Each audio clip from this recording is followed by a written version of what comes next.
Hello everyone, I am Dr. Abha Kumari. Today our topic of discussion is matrices and our subtopic is elementary operation on matrices. In the previous lecture, we have seen the symmetry and anti-symmetric matrices. So today we will see and first we understand what this elementary operation means. So any three column or any three rows, when the interchange, when the transpose, then then we say that these such type of operations are elementary operations. So to complete the elementary operation, we need the equivalent matrices. So what this equivalent matrix is, the two matrices A and B, here is A and B, are said to be equivalent if is obtained from other by one or more elementary operations. And we write it like A equivalence to B. We use just this symbol to write the equivalence A equivalence to B. Okay. So there are three elementary row operations. Yeah, in the row we have the three elementary operations. The first operation is interchange of any two rows. So we will write it as Ri tends to Rj or Rj tends to Ri. For example, if we have A equals to 2, 3, 4, 5, 6, 7, 8, 9 minus 2. So what we have in the row, this one is the row, first row, this is the second row, and then one we have the third row. So here we will apply the R1 tends to R3 and then R3 tends to R1. So while applying this elementary operations, this is known as the row operation, then we write A equals to 8, 9 minus, that means 3 goes to the place 1 and 1 goes in the place of 3. So we write it here A equals to 8, 9 minus 2. Just we are going to interchange the row 1 to row 3. So each and every element of row 3 goes to the row 1 and each and every element of row 1 goes to the row 3. So here the second row does not change because we are not going to do any operation in R2. So here R3 becomes 2, 3 and then 4. So this is a very simple interchange of any two rows. Okay. Now second operation. Second operation is multiplication of elements of a row or by a non-zero number. So this is very important, by a non-zero number. So what we do here is we just multiply any row by any non-zero number except 0, because while multiplying by 0 we get all numbers will be equals to 0. So we just use any non-zero number. Okay. So here I have taken an example. For example, I have used A equals to 6, 2, 7, 3, 1, 2, 4, 3, 5. That means I have taken the 3 cross 3 matrix and was each and every element is placed. So here I am going to apply the row operations, and in this row operation I am going to multiply the row 2 with 4. That means each and every element of row 2 will be multiplied by 4. And here we will write it like A equals to, okay. So A equals to, since we are not going to interchange R1 and R3, so we just write the elements of R1 and R3 as it is. So here in R1, what we have here is R1, 6 to 7. So we just write the 6 to 7. Thereafter in R3, we have 4, 3, 5. So we just write it 4, 3 and 5. Since we are doing our elementary row operation only in the row 2, that is R2 tends to 4 times R2. That's why we just replace the elements of R2. So first element of the row 2 is 3. So we will write 3 times 2. What we are going to do? 4 into R2. So 4 into, now R2 what we have is 3. So we just write it here 3. 4 into 3, that is equals to 12. Next we have 1. So we just write it here 1 times 2. 4 into 1 and this is equals to 4. Lastly, we have the third element of the second row is 2.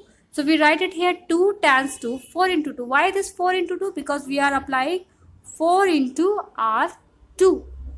That's why we will multiply each and every element of R2 only with 4. And here we are getting the elements like 12, 4 and 8. So we place this value. In the place of 3 we will write 12. In place of 1 we will write 4. And in place of 2 we write 8. Okay. So here in this way we can find the elements of R2 while applying R2 tends to 4 times R2. Here we are multiplying the non-zero element, that is 4, with the each and every element of row 2. Okay. Do you understand very well? I hope you all understand. Okay, so let's proceed for the third one. So third elementary operation is multiplying each element of a row by a non-zero number and then adding them to the corresponding element of another row. यहाँ हम कह रहे हैं कि अगर हमें किसी रो को चेंज करना है तो उस रो में हम किसी और रो में कुछ नंबर से मल्टीप्लाई करके तब हम उस पहले वाले रो में ऐड करें या सब्ट्रैक्ट करें तो हमें जो है एक नया एलिमेंट मिलेगा रो का. तो हमने यहाँ पे देख रहे हैं कि इसको हम क्या लिख सकते हैं, K I R I tense two, here R I tense two R I plus K R J. Okay, where k is any non-zero number. So here I have taken an example. Suppose a is equals to 562 431 216, and we are going to apply here R2 tends to R2 plus 2 times R1. Okay, so what we are having here, the operation is R2 में हमें R2 में plus करना है, 2 से multiply करनी है R1 को, और तब जो एलिमेंट मिलेगा उसे हमें R2 के साथ प्लस करना है, और तब जो हमें एलिमेंट मिलेगा वो कहाँ जाएगा, तो R2 के प्लेस में इंटरचेंज हो जाएगा. ठीक है, तो देखते हैं कैसे करेंगे. तो ए पे हमने पहले R1 और R3 हमें चेंज नहीं करना है, तो हम R1 और R3 के एलिमेंट को पहले लिख लेते हैं. तो 562 R1 लिख लिया, 216 R3 लिख लिया. हमें किसे चेंज करना है, हमें चेंज करना है R2 के एलिमेंट को. सबसे पहले हमें चेंज करना है इस 4 को. तो 4 को चेंज करने के लिए हमें क्या ऑपरेशन अप्लाई करनी है, हमें ऑपरेशन लगाना है यहाँ पे कि R2 tends to R2 plus 2 times R1. देखो कैसे करेंगे. पहले 4 को लिया हमने, 4 को लेने के बाद हम क्या लिख रहे हैं, 4, क्योंकि R2 ही है ना यहाँ पे, तो R2 में क्या है, 4 ही है. तो पहले हम क्या करें, 4 प्लस, फिर 2 से R1 को मल्टीप्लाई करें, तो 2 लिखा. अब R1 का एलिमेंट क्या है, 5, तो यहाँ लिखेंगे 2 इंटू 5 इक्वल टू क्या मिला, 4 प्लस 10 इक्वल टू 14. तो हमने यहाँ पे हमारे इस 4 को रिप्लेस किया है 14 से. ठीक है, अब आते नेक्स्ट वाले पे. नेक्स्ट हमारा क्या है, 3. तो 3 में क्या है, पहले 3 लिखेंगे क्योंकि R2 के एलिमेंट लिखे, पहले 3 लिखा, फिर लिखा प्लस, 2 से किसे मल्टीप्लाई करनी है, R1 के एलिमेंट. यहाँ पे देखो R1 के एलिमेंट, R1 में क्या है, 6 है ना, तो यहाँ पे हम लिखेंगे 2 इंटू 6 इक्वल टू क्या मिलेगा, 3 plus 12 that means equals to 15. तो हमारा ये जो हमारा 3 था, ये 3 किस में चेंज हो गया, ये 3 हमारा बन गया 15. ठीक है, अब आते हैं नेक्स्ट वाले एलिमेंट पे. तो नेक्स्ट एलिमेंट हमारा क्या है, 1. ये है थर्ड एलिमेंट रो 2 का. तो थर्ड एलिमेंट 1 है, तो 1 को कैसे चेंज करना है हमें, 1 पहले R2 लिखनी है ना, तो R2 में क्या 1 है ना, तो 1 लिखा प्लस, फिर 2 टाइम्स मल्टीप्लाई करनी है तो 2 लिखा, देन इनटू क्या एलिमेंट है हमारा, R1 में अब 2 है ना, तो यहाँ लिखेंगे 2, तो 2 इंटू 2, तो ये मिला 1 प्लस 4, और ये हमें क्या दिया 5. तो हमने यहाँ 1 को रिप्लेस कर दिया है 5 से. तो हमारा जो टोटल एलिमेंट था रो 2 का वो क्या चेंज हो गया, 14, 15 एंड देन 5. किसके बदले, तो 4, 3, 1 interchange to 14, 15 and 5 by applying R2 tends to R2 plus 2 times R1। तो इस तरह से हम क्या है, रो में इतने सारे ऑपरेशंस लगा सकते हैं। अब ऐसा नहीं कि R2 है तो R2 से ही चेंज कर सकते हैं, हम R2 है तो R2 को R3 से चेंज कर सकते हैं, R2 को R1 से चेंज कर सकते हैं, नहीं है तो उसमें खुद की कुछ एलिमेंट मल्टीप्लाई करके कर सकते हैं। तो जैसा हमें बाद में ऑपरेशंस को यूज़ करना होगा हम उसके अकॉर्डिंग इसे अप्लाई करते हैं। लेकिन हमारा जो बेसिक रूल है वो यही है कि जब हमें रो या रो को इंटरचेंज करना है तो हम 3 टाइप से रो को इंटरचेंज कर सकते हैं। तो पहला वही है कि किसी भी रो को हम इंटरचेंज कर सकते हैं आपस में। दूसरा है किसी भी रो में कोई नॉन जीरो एलिमेंट से मल्टीप्लाई करके कर सकते हैं। और तीसरी क्या है, किसी रो में किसी दूसरे वाले रो में मल्टीप्लाई करके पहले वाले रो में फिर उसे ऐड करेंगे, तो जो हमें एलिमेंट मिलेगा वो हमें एक नया रो का एलिमेंट देगा। ठीक है, तो अब आते हैं हमारे में ऐसा है कि जैसे हमारे पास कोई एलिमेंट है तो कॉलम के लिए भी हमारे पास 3 टाइप के ऑपरेशंस होंगे। तो 3 टाइप के ऑपरेशंस में हमारा पहला ऑपरेशन क्या है कि किसी भी कॉलम को किसी भी दूसरे कॉलम के साथ में हम इंटरचेंज कर सकते हैं। ठीक है, तो देखो हमने यहाँ पर इंटरचेंज करके रखा है किस तरह से कॉलम को कॉलम के साथ में। तो पहले हमने कोई एलिमेंट ले लिया ए को लिखा है 2 3 4 5 6 7 8 9 -2। क्योंकि हम कॉलम वाइज देख रहे हैं तो हमारा एलिमेंट हमने क्या अप्लाई कर दिया है, हमने अप्लाई करा है C1 tends to C3 and then C3 goes to C1। तो देखो C1 तो ये है हमारा और C3 कौन सा है, ये वाले सारे एलिमेंट। तो हम कह रहे C1 को C3 में भेज दो और C3 वाले को C1 में भेज दो। तो देखो हमारा एलिमेंट क्या हो जाएगा, एक ही एलिमेंट हो जाएंगे। 4 7 -2 कहाँ आ गया, फर्स्ट वाले कॉलम में आ गया। तो 4 7 -2 क्यों, क्योंकि C1 को हम कहाँ जाने को कह रहे हैं, C1 को हम कह रहे हैं कि आप C3 चले जाओ। तो वो जब C3 जाएगा तो C1 वाले को प्लेस में क्या आ गया, C3 आ गया C1 वाले के प्लेस में। तो C3 के एलिमेंट हमने 4 7 -2 को लिखा है C1 के प्लेस पे। और C1 के जो एलिमेंट है 2 5 8 ये कहाँ चले गए, ये चले गए थर्ड वाले कॉलम में 2 5 8।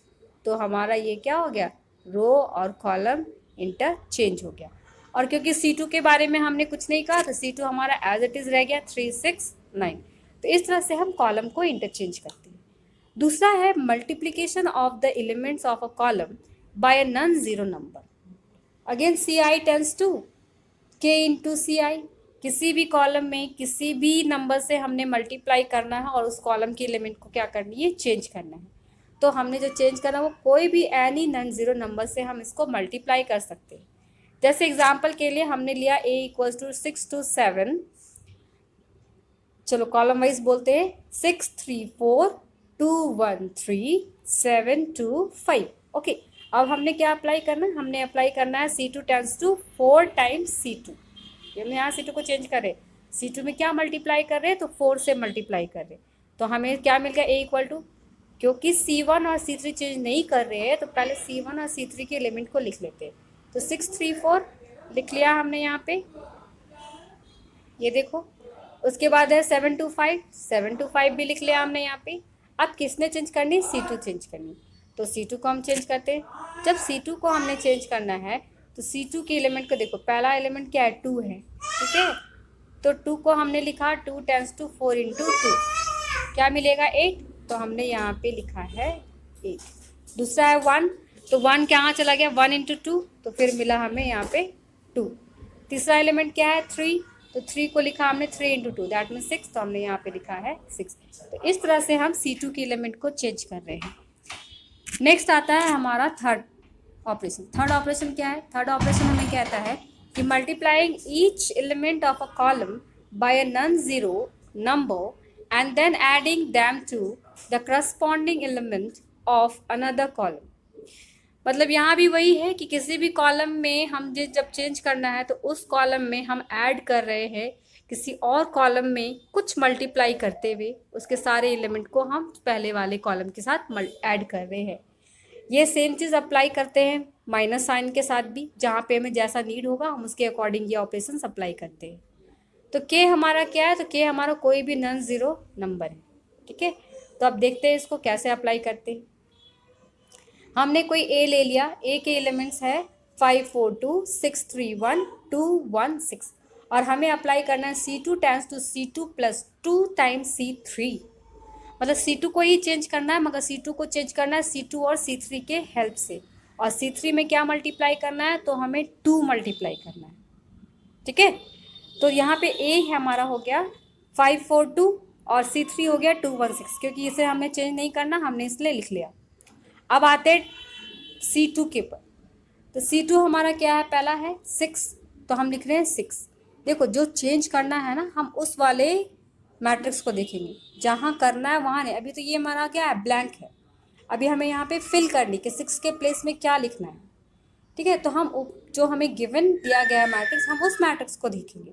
तो हमारे पास क्या है C2 में हमारे पास है 6, तो 6 टेंस टू C2 प्लस, तो 6 प्लस फिर क्या है हमारे पास 2 इंटू 2। तो देखो यहाँ पे क्या है, ये 2 हो गया ना, तो इसलिए 2, और C3 क्या है 2 है, तो इसलिए लिखा 2 इंटू 2। तो क्या मिला 6 प्लस 4 डेट इज 10, तो हमने यहाँ पे लिख दिया 10। ओके, अब सेकेंड एलिमेंट हमारे पास क्या है 3, तो लिखेंगे 3 इक्वल टू 3 प्लस फिर 2 है, तो इसलिए 2 प्लस इंटू 1। 1 क्यों, क्योंकि यहाँ पे C3 हमारे पास क्या है 1, इसलिए 2 इंटू 1। तो हमें ये क्या मिल गया, फिर से यहाँ पे हमें मिल गया ये वैल्यू 5। ओके, तो ये मिल गया हमें 5, तो हमने यहाँ लिख दिया 5। नेक्स्ट हमारा C2 का जो है कॉलम 2 का लास्ट एलिमेंट, दैट इज 1। तो 1 को कैसे लिख सकते हैं, 1 प्लस 2 इंटू 6, 2 इंटू 6, तो ये क्या मिल गया 1 plus 12 that is equal to 13। तो हमने ये प्लेस कर दिया 13। तो देखो इस तरह से हम कॉलम में भी अप्लाई कर सकते हैं, रो में भी अप्लाई कर सकते हैं। तो हमें जब मैट्रिक्स ऑपरेशन जो हमने ये पढ़ा है, तो ये क्यों पढ़ा, क्योंकि अब हमें निकालना है, इन्वर्स निकालने हैं, या किसी मैट्रिक्स को आइडेंटिटी प्रूफ करनी है, तो वहाँ पर हम ये ऑपरेशंस को अप्लाई करते हैं, और अप्लाई करके हम उसके रिजल्ट्स को फाइंड आउट करते हैं। और जब हम आगे जाके लीनियर इक्वेशंस को भी सॉल्व करने में हमें ये सब ऑपरेशंस को यूज़ करना होता है। मैट्रिक्स के सॉल्यूशन फाइंड करने के लिए भी हम ये रो ऑपरेशंस को अप्लाई कर सकते हैं। तो इसलिए हमारा ये जो एलिमेंट्री रो ऑपरेशन है, ये बहुत इंपॉर्टेंट है, और इसे आप लोग बहुत अच्छे से पढ़िए। ओके, अगर किसी को समझ में ना आया हो तो मुझे कमेंट बॉक्स में कमेंट जरूर करिएगा। Thank you all.